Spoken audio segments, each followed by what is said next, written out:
you very much, Minister. I appreciated the presentation, and congratulations on the launch of Science Odyssey. There's a couple of things happening in the Sioux, including Atomica, which is a little business set up by a scientist working for Natural Resource Canada, and it's just a side business that he does and employs a lot of young people, and it's all about bugs, and it's really exciting. And so that a couple of weeks ago, he was part of Science Week that they do in Sault Ste. Marie, and your friend, Dr. Roberta Bondar, and my friend, Canada's first woman in space, first neurologist in space, was there speaking, and I was pleased to see they had these young elementary students with an Atomica at a senior citizens home, and they were teaching the seniors science.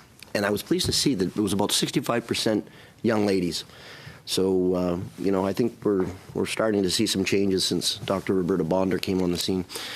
But on that sort of topic and about education, in your presentation in the estimates, you noted that there is $1.3 billion going to be spent on SIF for post-secondary education. I know in the Sioux that Algoma University, Sioux College, and the Anishinaabe Discovery Center received some funding. And I understand on a local level the significance that it's doing. But if you could sort of tell this committee on the macro Canadian scene what the $1.3 billion is doing for this country. Thanks, Terry, and thank you always for your strong support of science. And I think this committee would want to recognize it's the 25th anniversary since Dr. Bondar has been in space. You talked a bit, Dr. Roberta Bondar always talks about creating a culture of curiosity. This is what we want to do in this country.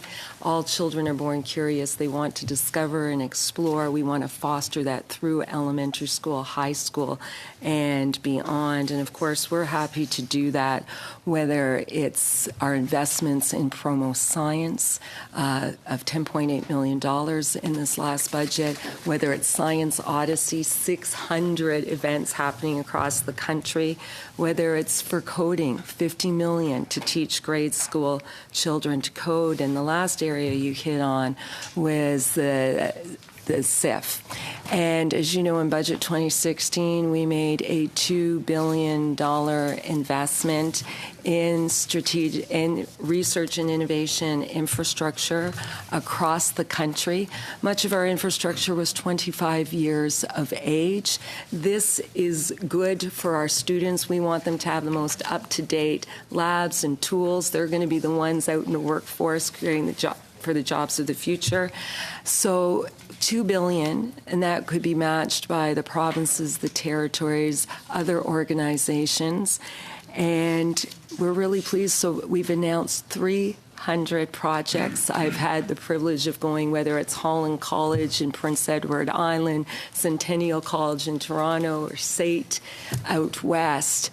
This will make a real difference to our country. And with that, I will just highlight in Budget 2017 that we're also looking at federal science infrastructure.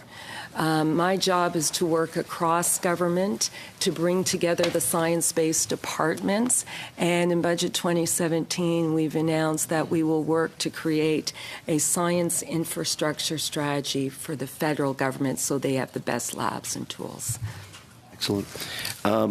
Also, I noted in the estimates that the Natural Science and Engineering Research Council is seeking $101.8 million in grants under the Canada First Research Excellence Fund, and it's $70 million more than the 2016-17 estimates.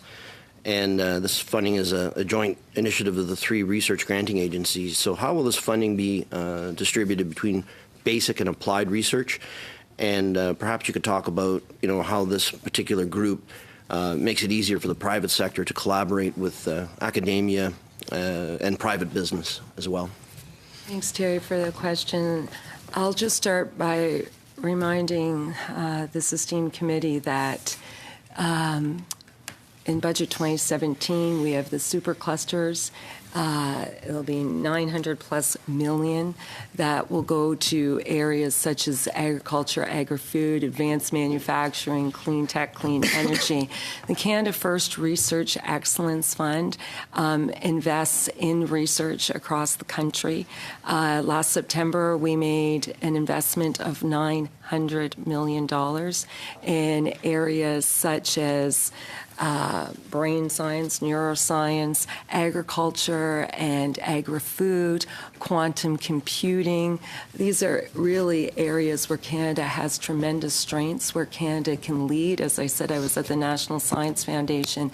They want to partner with Canada. They want to see our good research in Arctic, in quantum, in neuroscience, and again, I'll highlight biodiversity. But Lawrence, would you like to talk a bit about CFRAG? Very briefly, please. Very briefly. I'll be very brief. I think in terms of your question about basic versus sort of applied research, the CFREF is more toward the end of funding basic research, but it was very much focused on areas where where the institution had significant demonstrated capacity in areas that could be ultimately demonstrated to be of significant economic benefit to Canada, and a strong plan for implementation. And so, again, although it was more toward the basic research end of the spectrum, it was very much designed to be able to lever areas of expertise and create future economic benefit.